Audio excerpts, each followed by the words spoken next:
Oxfam International pada 2016 lalu merilis sebuah laporan di mana 1% populasi dunia menguasai kekayaan hampir setengah dari planet. Vandana Shiva menyebut keadaan ini gitu ya, menyebut si kelompok ini sebagai the 1%. Apa yang dimaksud oleh Vandana Shiva sebagai the 1%? The 1% adalah simbol bagi konsentrasi dan akumulasi kekayaan under the rule of neoliberalis ekonomi saat ini ya, yang sudah berjaya hampir 5 dekade. Nah, bagaimana dengan di situasi di Indonesia? Karena itu tadi situasi di global ya. Tentu saja situasi di global itu juga merepresentasikan situasi di Indonesia itu sendiri. 1% orang kaya di Indonesia itu bisa menguasai atau setara kekayaannya bila digabungkan dengan hampir 250 juta penduduk di Indonesia atau bahkan 250 juta lebih. Artinya hanya segelintir orang saja yang mengendalikan, yang mengontrol, yang memiliki kuasa atas 99% populasi di Indonesia. Kebetulan saya mendapat topik untuk menyampaikan suatu opini atau suatu pendapat tentang minoritas bisa saja selalu benar dan mayoritas bisa saja selalu salah. 1% ini adalah kelompok yang kalau mau dihitung secara nominal adalah jumlah yang sangat minoritas. Ketimpangan dari the 1% versus 99% populasi ini tadi, itulah yang menciptakan jurang ketidakadilan semakin tajam dari hari ke hari.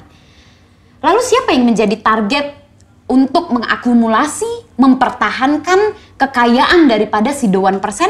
Yakni adalah populasi mayoritas, si 99% tadi itu.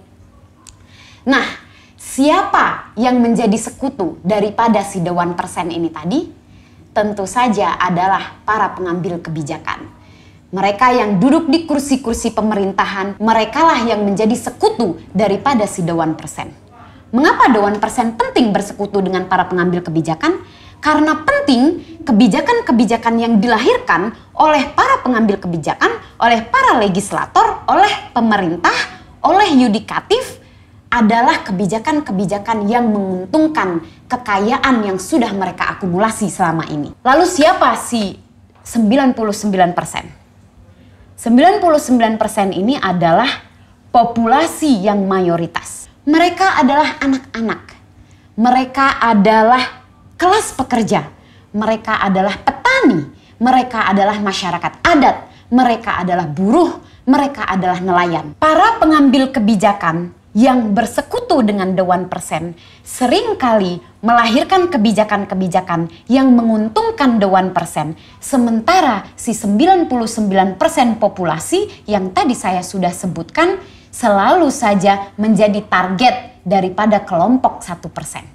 Target untuk apa? Tentu saja bukan target untuk disejahterakan, bukan target untuk dimuliakan, melainkan target untuk mengakumulasi terus-menerus kekayaan yang mereka dapat, yang mereka miliki saat ini. Saya mau menutup opini saya pada kesempatan kali ini dengan apa? Mari kelompok 99% ini untuk bersolidaritas satu sama lainnya. Bersolidaritas dengan siapa? Bersolidaritas dengan petani yang lahannya diambil secara sewenang-wenang, dengan kelompok masyarakat adat yang tanah ulayatnya juga dirampas secara sewenang-wenang, kelompok buruh yang standar kesejahteraannya digusur dan dicaplok melalui peraturan kebijakan baru, yakni Undang-Undang nomor 11 tahun 2020 atau yang biasa kita kenal dengan Omnibus Law, bersekutu, bersolidaritas dengan kelompok yang berada di dalam populasi 99% ini. Untuk apa? Untuk tidak memberikan kesempatan untuk tidak memperbolehkan lagi kelompok 1% mengontrol, mengakumulasi, dan menentukan bangsa ini mau dibawa kemana.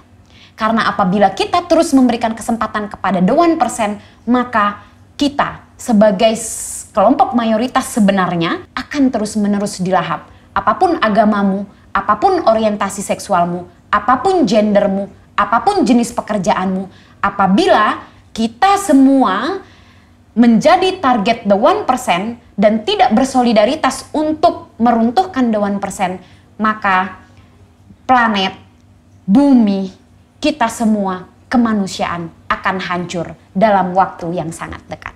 Maka saya ingin menutup sekali lagi, mari kita sama-sama bersolidaritas. Mayoritas, minoritas, kelompok bukanlah hal yang perlu kita perdebatkan saat ini, melainkan kita, si populasi 99% harus melawan the 1%. The richest person in the globe, the richest person di Indonesia yang melahirkan ketimpangan, yang melahirkan ketidakadilan. Terima kasih dan selamat siang.